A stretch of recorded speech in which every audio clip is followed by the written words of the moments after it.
اللہ کی قدرت کی، اللہ سے ہونے کی بات ہو گئے، حضور صلی اللہ علیہ عمل سے ہونے کی بات ہو گئے،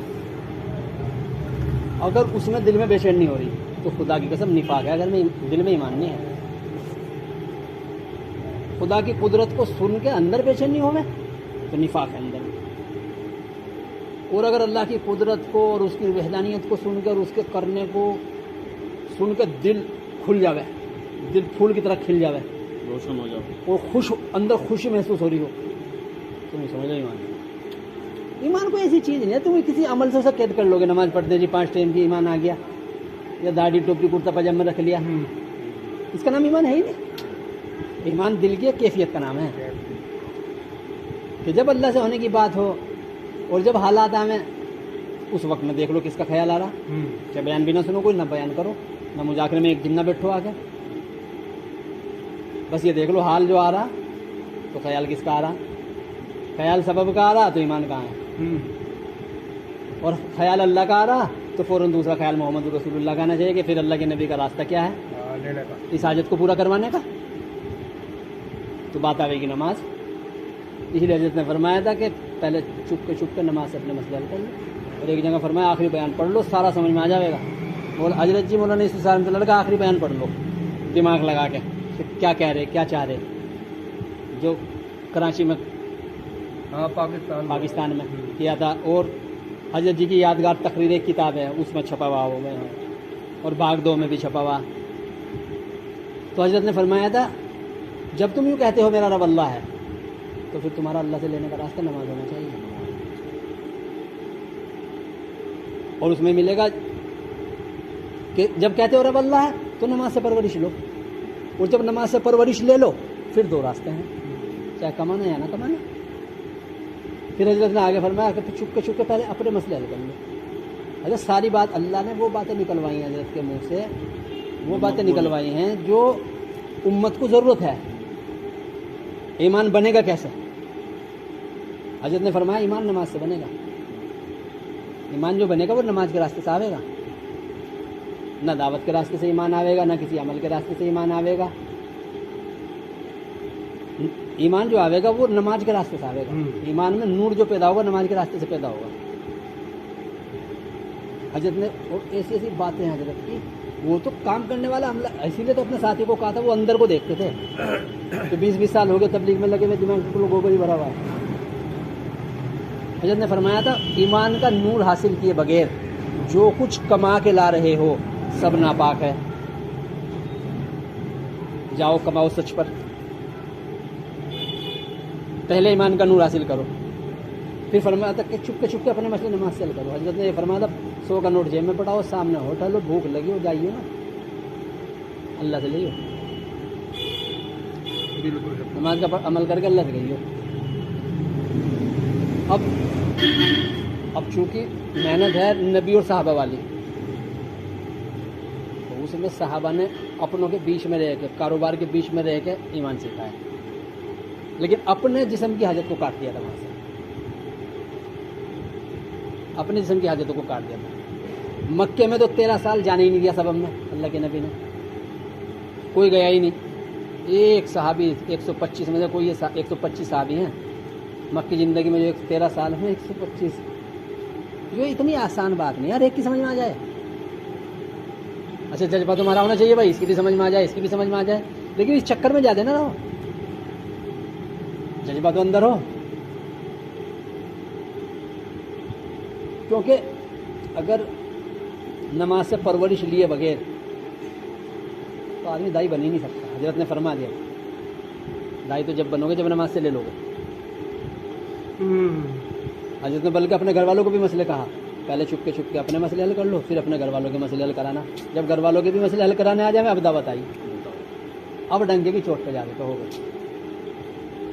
کیونکہ اگر اپنے بھی مسئلے چلو، اپنا روٹی پانی لینے لگے اللہ پاک سے، بیوی بچوں کے لیے وہیں جا رہے، تو اب تم دعوت دو گے تو پھر لوگ کیا کہیں گے، کہنے لگا تو کاروبار کر رہا، تو کیوں کر رہا، اب تم کہے گا میں تو بچوں کے لیے کر رہا، وہ کہیں گے ہم بھی تو بچوں کے لیے کر رہے ہیں۔ جب اپنے بیوی بچوں کے مسئلے بھی حل کرانے آ جائیں نماز سے، اب آئی دعوت، اب کہو گے ڈنگے کی چوٹ پہ جاتے ہیں، ورنہ ہاں میں ہاں ملا کے آ جائیں۔ اور شرک سنیں گے اور دل تل ملانے کا نہیں. شرک سن کے شرک ماننے بھی نہیں ان چیزوں کو، ان کو ماننے بھی نہیں اس بات کی. نہیں، ہم بھی سن کے آ جائیں گے، شرک کے ساتھ عمل. ہم بھی سن کے آ جائیں گے. جو جس طرح پھر کیا نام مولانا رحمۃ اللہ لگا، پھر وہی بات ہوگی. مندر میں گئے تو مندر والی بات، مسجد میں گئے تو مسجد والی بات، پھر وہ بات ہوگی. اس لیے حضرت نے تو یار ساری چیزیں، حضرت نے ساری چیزوں کو اللہ نے بلوا دیا ان سے. فرمایا پہلے جہاں بیٹھتے تھے ایمان کی بات کرتے، تب جہاں بیٹھتے ہیں دین کی بات کرتے ہیں. جب دین کی بات کرو گے تو ایمان کیسے سیکھو گے؟ مطمئن کرتے ہیں، ایمان کیسے سیکھو گے؟ کرتے ہیں جی مطمئن دبا کے. بس وہ فضائل بتاؤ گے، پھر اس پر یہ فضائل اللہ کے راستے میں خرچ کرنے کے پھر لوگ پیسے لے کے آئیں گے. لو بھائی کھانا کھا لو، لو بھائی مسجد بنا لو، لو بھائی فرش لیا جوڑ کر لو، اجتماع کر لو. پھر لوگ پیسے دے کے جان بچائیں گے، ایمان کوئی نہیں سیکھے. حضرت نے پھر فرمایا تھا پھر جب یہ ہو جائے کہ ہر جگہ بس دینی کی بات، دینی کی بات، پھر ان مجلسوں کو چھوڑ دینا، پھر وہاں چلے جانا جہاں مجلس ایمان لگی ہو. تو ایک مجھے کہنے لگا کہ 20 سال کام کر کے کوئی چھوڑا. میں کہا حضرت جی مولانا نے فرمایا تھا چھوڑ دینا، ان کے کہنے سے چھوڑا. اور میں کہا کام نہیں چھوڑا، وہ مجلس سے چھوڑی جن میں ایمان کی بات نہ ہو. حضرت جی نے کیا فرمایا تھا؟ میں حضرت جی نے فرمایا تھا چھوڑ دینا ان مجلسوں کو، وہاں جائیے جہاں مجلس ایمان لگی ہوئی ہے. اب ایمان کے علاوہ دیکھو پرہیز کب کرایا جاتا ہے؟ جب تک صحت حاصل نہ ہو، اس کے بعد کوئی پرہیز نہیں ہوتا. ابھی ہم ایمان سیکھ رہے، اب ایمان کے علاوہ باتیں سنیں گے کچھ بھی، تو یہ دل میں ہے نا، دل اس کے الگ سے کان نہیں ہے کوئی، نہ اس کی زبان ہے. جو اس کان میں جائے گا وہ اس میں آئے گا. اس پہ تم پردہ نہیں لگا سکتے ہو. یار ایمان بھی سن لو اور بھائی شرک بھی سن لو. جو زبان سے بولو گے وہ اس میں جائے گا، جو آنکھ سے دیکھو گے وہ اس میں جائے گا، جو دماغ سے سوچو گے وہ اس میں جائے گا. اس کا اپنا ذاتی دل کا کچھ نہیں. اسی لیے 13 سال تک مکے میں اللہ کے نبی صلی اللہ علیہ وسلم نے کسی صحابی کو کوئی سبب میں نہیں گیا، کوئی صاحب کوئی کاروبار نہیں کیا صاحب، کیونکہ وہاں جو آ رہا تھا ایمان سے منافق کوئی نہیں تھا. مدینے میں جب آ گئے آپ تو اب مولانا یوسف صاحب رحمۃ اللہ کی زبان سے اللہ تعالیٰ نے مکے اور مدنی دونوں محنتیں بلوا دی ایک جملے میں. جب کہتے ہو میرا رب اللہ ہے تو پھر نماز سے پرورش لو. جب نماز سے پرورش لے لو پھر دو راستے، کماؤ یا نہ کماؤ.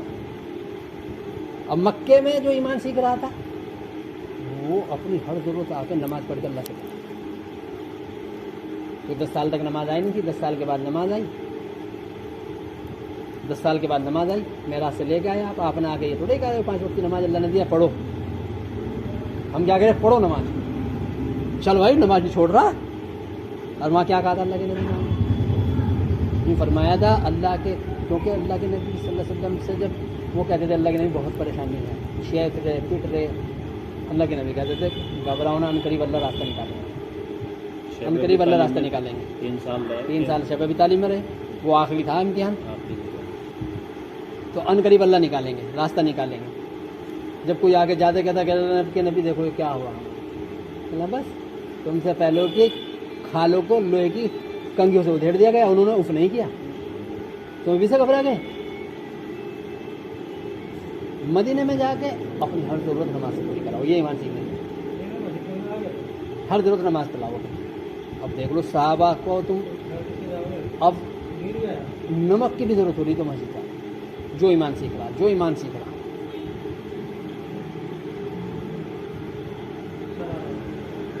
حضرت فاطمہ کے گھر میں تو تم نے سنا ہوگا فاقے آئے ہیں. کبھی یہ بھی پڑھا کے ہیں حضرت ابوبکر کے گھر میں فاقے آئے ہیں، گھر والوں کا. حضرت ابوبکر پہ آئے ہوں گے،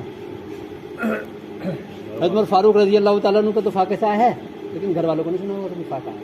اللہ کے نبی صلی اللہ علیہ وسلم پر فاقہ ہے کبھی سنا تم نے؟ اما عائشہ فاقے سے ہیں، شاید کھجور اور پانی ہے، کیونکہ ان کی ذمہ داری پوری کر. لیکن حضرت فاطمہ رضی اللہ تعالیٰ عنہ نے اپنے سارے حقوق حضرت علی کو معاف کر دیے، حق سب معاف. کسی نے کہا تھا کہ آپ کا جو مرتبہ ہے جنت میں ساری عورتوں کی سردار ہوں گی، اسی لیے جو محمد صلی اللہ علیہ وسلم کی بیٹی ہیں، آپ آخری نبی کی بیٹی ہیں. اللہ کے حبیب کی بیٹی ہے کہ نہیں؟ اللہ کے حبیب کی تو اور بھی بیٹیاں ہیں، اس وجہ سے نہیں ہے. میرا مرتبہ اس وجہ سے اللہ نے رکھا ہے کہ میں نے سارے حق علی پر معاف کر دیا، سارے حق معاف کر دیا. فاقے آتے تھے وہاں.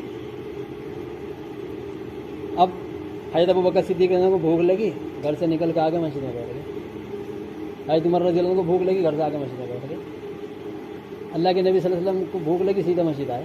آگے پوچھا بھائی یہاں ایسی دوپہری میں کیسے؟ اب وہ اپنی حاجت کو یا تو اللہ کے سامنے کھولتے تھے، کسی کے سامنے نہیں کھولتے تھے، اپنے بیوی بچوں سے بھی نہیں مانگتے تھے،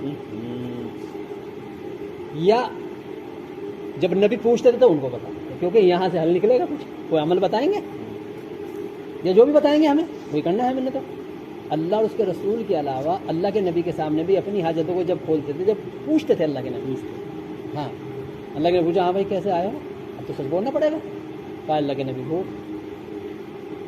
آپ نے کہا چلو. ایوب رضی اللہ تعالیٰ کے گھر پہ گئے تو وہ تو کھانا بنایا انہوں نے، مہمان آئے ہیں، کھانا آ گیا سامنے. اب بتاؤ اللہ کے نبی حضرت فاطمہ کا تو نکاح کر چکے ہیں نا، ذمہ داری ختم ہوگی نا نکاح کے بعد. نکاح کے بعد تو شوہر کی ذمہ داری ہے نا. ذمہ داری کس کی ہے؟ اما عائشہ کی ذمہ داری ہے، بیویوں کی ذمہ داری ہے. روٹی کہاں بھیجی؟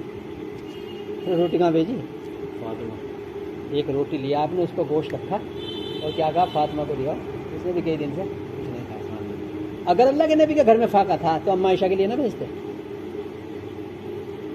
یہ بھی پوائنٹ کی بات. ارے یار تم خود سوچو، ہم تو غیرت والے ہیں، ہمیں کیا اپنے بیوی بچوں سے محبت ہوگی جو اللہ کے نبی کو اور صحابہ کو تھی. تمہارے گھر میں تو تمہیں پتا فاقہ ہے، کئی دن کا کھایا نہیں کسی نے کچھ، اور تمہارے سامنے کھانا آ جائے اتر جائے گا الگ سے، اتر جائے گا.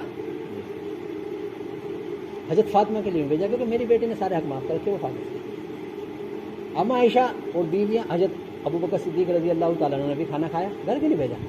اگر گھر میں فاقہ ہے تو گھر کیوں نہیں بھیجا؟ کیونکہ اپنے گھر والوں سے بھی سوال نہیں کرتے تھے. اور اب اس کو یوں سمجھ لو، جو یہ کہنا ہے نا وہ بیچارے لوگ سمجھتے تو ہیں نہیں بات کو. جب حضرت ابوبکر صدیق نے کو خلیفہ بنایا تو یہ صبح چل دے چادریں لے کے. کہا حضرت عمر فاروق رضی اللہ عنہ ملے، کہاں چلے؟ چادریں بھیج. کہنا پھر خلافت کا کیا ہوگا، تجارت کرو گے تو کہا پھر اہل و عیال کو کہاں سے کھلاؤں؟ کہاں سے کھاؤں؟ کھلاؤں. اہل و عیال کا نام آیا، اہل و عیال کو کہاں سے کھلاؤں؟ اور انہوں نے جو بیت المال لیا تھا وہ اس لیے لیا تھا نہیں تو، اور اتنا سب کے سامنے لائے، اتنا بیت المال ہے صرف. اگر وہ کھاتے پیتے مزے کرتے لوگ کیا کہتے ہیں بیت المال سے پی رہے. ایسی زندگی. اور یوں کہا کہ اہل و عیال کو کہاں سے کھلاؤں. اور حضرت فاروق رضی اللہ تعالیٰ نے بھی یہی کہا جب ان کو خلیفہ بنایا کہ میرے اہل و عیال، لوگوں کو پتہ ہے جب میں خلیفہ نہیں تھا میری تجارت تھی، میرے بھی بچوں کے لیے کافی تھا، لیکن اب مجھے خلیفہ بنا گیا، مسلمانوں کی ذمہ داری دے دی، اب میرے اہل و عیال کا خرچہ طے ہوگا بیت المال سے.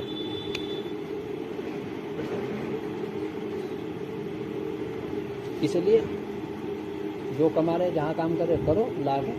جن جن کے حقوق ہیں، ماں باپ ہیں، بیوی بچے ہیں، بھائی بہن ہیں، مہمان ہیں، پڑوسی ہیں، 7 جنوں کے حق بتایا اللہ تعالیٰ نے کمائی میں، اس میں ہم کہیں نہیں ہیں قرآن میں.